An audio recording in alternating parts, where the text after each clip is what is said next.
these days are coming thick and fast. There's a lot of them on the market and a lot more coming on the way.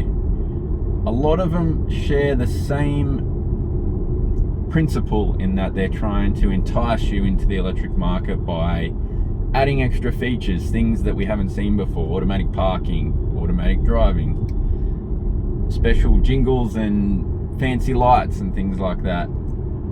But what if you're someone who doesn't fall for any of that? You use your phone to make a phone call. You don't bother surfing the internet, doing all the funky other things it can do. You just use it as a phone. You want to use your car just as a car. Well, Polestar have focused on this principle, and in this new Polestar 2, they have narrowed it down to just driving, and they have focused on making it drive well, and they haven't given you too much extra stuff to worry about. Everything is simple. So let's see what it's about.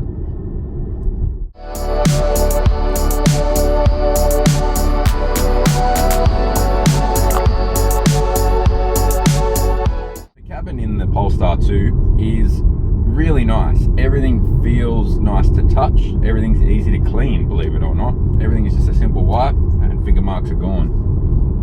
You have some nice features like in the door handles. It's almost like it's got cufflinks to seal the materials against the door there.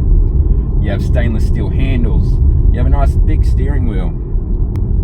The center tablet is all big squares when you use it. There's no funky other themes or anything crazy like that. Everything is easy to touch and easy to distinguish between.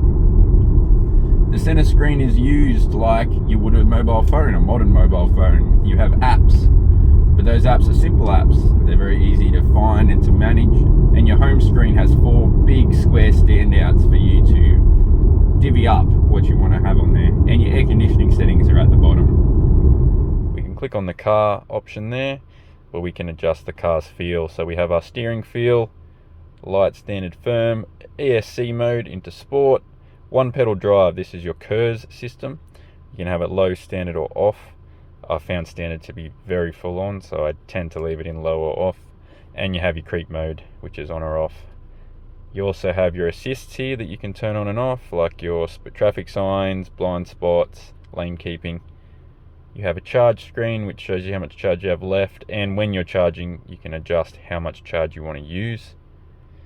And you have a few other settings for the automatic features of the car. You also have the app screen here where we've got plug share, there's a performance G monitor, you do have a range assistant, you can have Spotify directly or Bluetooth media or your Apple CarPlay. And this is where you can activate your 360-degree cameras with your sensors settings at the bottom. Now when you click on the screen, you can engage each camera individually. Very handy. And when you steer, when it's in reverse, it shows you where you're going to end up. Very handy and very needed. The center is kept really simple with a really nice Polestar image on the gear selector, which you just pull backwards or forwards. Then you put it in park with the P button. Above that, you do have a really simple volume knob with play or pause, your heat defrost settings I should say, and you have a charging bay and USB ports under here if they're needed. There's no extra buttons to learn, there's nothing to get lost in the center, it's simple. There's a really nice illuminance to this cockpit at night where underneath a lot of the sills and things like that, there are nice lights that shine through. You have a very nicely adjustable seat with a lot of settings including lumbar support. The panoramic roof is awesome in this car. It's an optional extra, mind you, but it actually shines the logo of Polestar at night through the top. You see it in the sky when you look up. It's pretty awesome. The center gauge cluster behind the steering wheel is really nicely laid out. The car itself uses Google Maps as its mapping system, and so you have a nice clear layout. On the bottom left you have your speed and gearing, and on the right you have whether you're using power or charge and your battery percentage plus your range. But the lanes appear in the top center of the screen, and there is still plenty of room to see the map underneath. In the center at the bottom you have your adaptive cruise control and your lane assist steering when they're turned on. And there is only one function in here. You can either have the map or you have it without the map, but all the other settings remain the same. It's very simple. I have found with the Google Maps GPS and the way it's integrated, I haven't really found a need to have Android Auto or Apple CarPlay systems involved.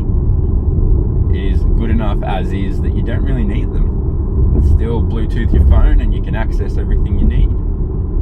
You'll still get your calls through the car. Music plays just fine.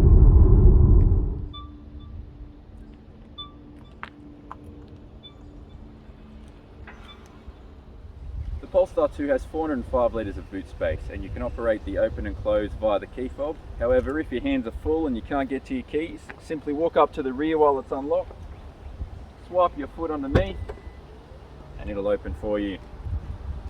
Inside we have netting on the side, 12-volt socket on the left.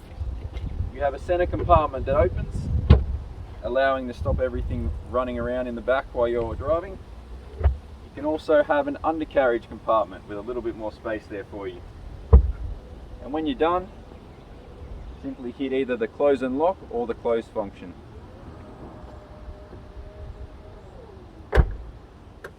Did we mention there's a front?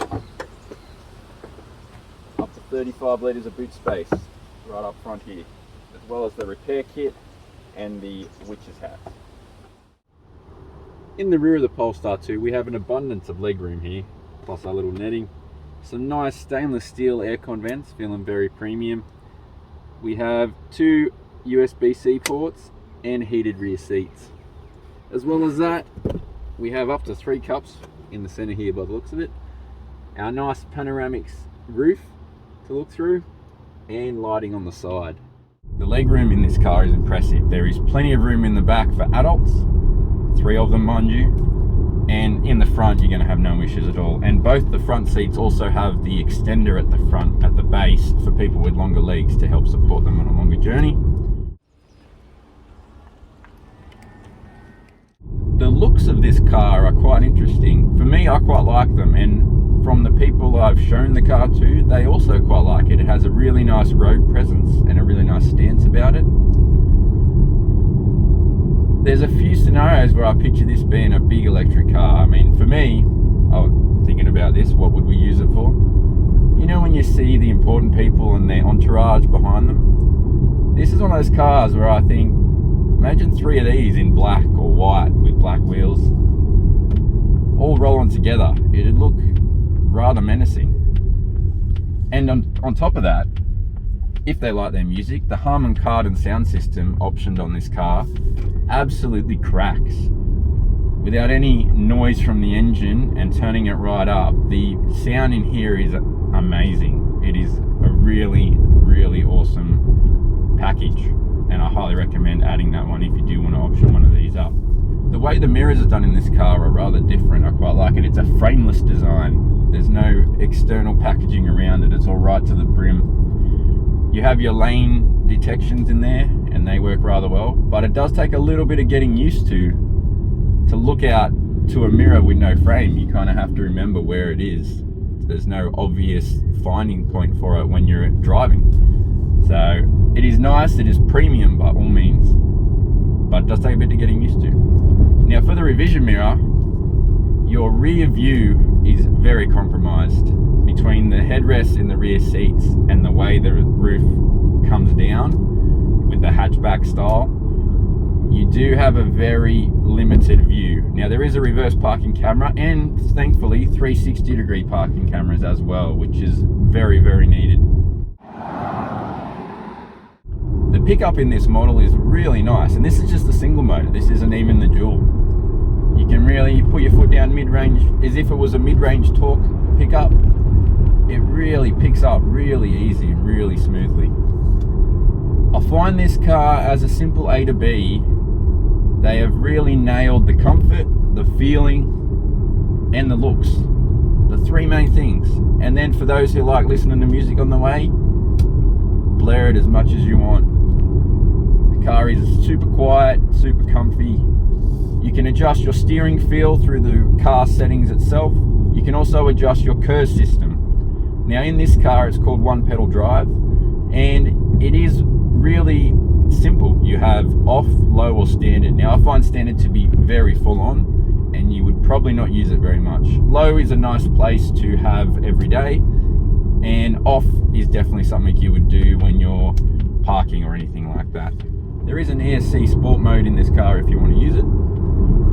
I didn't notice too much of a difference with it on and off. I imagine you have to be pushing pretty hard to sense the difference. But hey, they're thinking of everyone. There is a creep mode in this car, which is technically your auto hold function in a lot of other electric cars. So the auto hold will stop you from just creeping forward at lights, being an electric motor. Now, I like the different thought process here from Polestar. They have auto hold defaulted to on, which is your creep mode off. Creep mode on is technically auto hold off, and so you would only turn creep mode on if you really wanted to roll around without touching the throttle, which is hardly ever, especially in parking.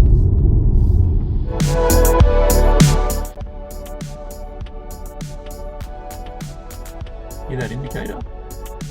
Kind of reminds me of a thumbtack, or when you're a kid, the little jam jar seal.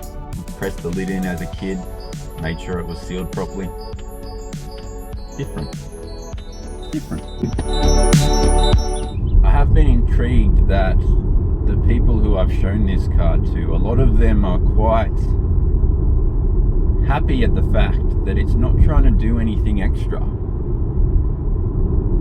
Anyone who doesn't really fiddle with their electronics or go too far into them and just use them for what their general purpose is, they're the kind of people that are going to enjoy this car a lot more. Having nailed the interior package and the exterior, it really is perfect for those kind of people who just want to hop in and drive, nothing more. And they even have thought about this with this car in that, like a Tesla, you don't necessarily have an on button. You hop in and the car is on, you hop out, the car is off. It is a bit of a weird concept to get used to if you're used to a petrol car. There's no engage the on system. I do find this is a car that you can really just hop in and drive A to B all the time, and it's fine. You don't get confused, you don't get stuck, it's not overwhelming. It's just an electric car doing what a car does. Nothing more, nothing less. I have found it easy to charge at home. Last night I charged it from 8 till 10, and I went from, I think it was about 40% to 90. And in the charge app in here, it does tell you when you plug it in, you hop in the car if you wish, and you can set where you wanted to stop charging. So I said that I wanted it to be 90% full when it was done, and it told me that the car would be ready to go at 11 past 10, and it was bang on, perfect. Hopped in the car, packed it all up, and away I went, 90% charge. So the Polestar 2 as an electric car, I think they've done a really good job of elegance and simplicity in one. You've got a menacing exterior, one that looks really nice on the road. It has a really good road presence. I see it really taken off in that sense. I like the hatchback feel. The interior is elegant, simple, but also feels premium, very premium. Your stainless steel feels, your thick steering wheel, even the shifter has a really nice design to it. All the materials in here feel very eco-friendly. There is nothing in here that would indicate otherwise. And I think that for a lot of people, a lot of electric cars are trying to look futuristic, and I think Tesla and Polestar do a good job of just making it look simple. It just looks like a car. Very simple car, very boxy, or in the Tesla case, very rounded. And I think that is a really good idea or way to go with an electric car. Keep it looking simple and inviting in a sense. I like the interior design. I like the simplicity of the app system in this. It is really friendly to you because it reminds you of your phone. It really does. As soon as you look at it, you think you're just looking at a very big phone. And that will be very welcoming to a lot of people who don't deal well with technology. You know, they're they're not very intuitive with it, they're going to hop into this and they're going to be able to very easily work it out. The space in here is exceptional, especially in the rear. You can fit a full cabin of adults in here, no dramas at all. The aircon works really well. The GPS works really well, being Google Maps. I think that the price point is probably a little bit high, but I think the fact that it is simple and appealing in that sense, as well as looking expensive, people will be attracted to it regardless of that. And I definitely think that they have done a really good job of this model. I think there's going to be a fair few of these around. Their website is really simple if you want to configure one and work out how much it would cost you, as well as you can look in their, basically their, like, I wouldn't say used car, but their existing stock. And if there's one there that you like, they tend to be able to do you a bit of a deal on that too, if there's one landed. So definitely, if you're in the market for an electric car, you're getting really overwhelmed with all the extra functionality and you're like, I really don't want that. If you just like the simplicity and you like the look of this car, I would test drive one for sure. You will not be disappointed. So well done, Polestar, on that. It is a different approach, and I think it's a good one. So on that note, I will say thank you to Polestar for lending us this lovely vehicle, and I will thank Exhaust Notes. And I'm just going to recline now and enjoy this panoramic sunroof. Shame it's not nighttime. Imagine the stars out of this. It would be awesome. And I will leave you all to it. Thanks for watching. If you want to see anything else, let us know and hit the subscribe button. Catch you later.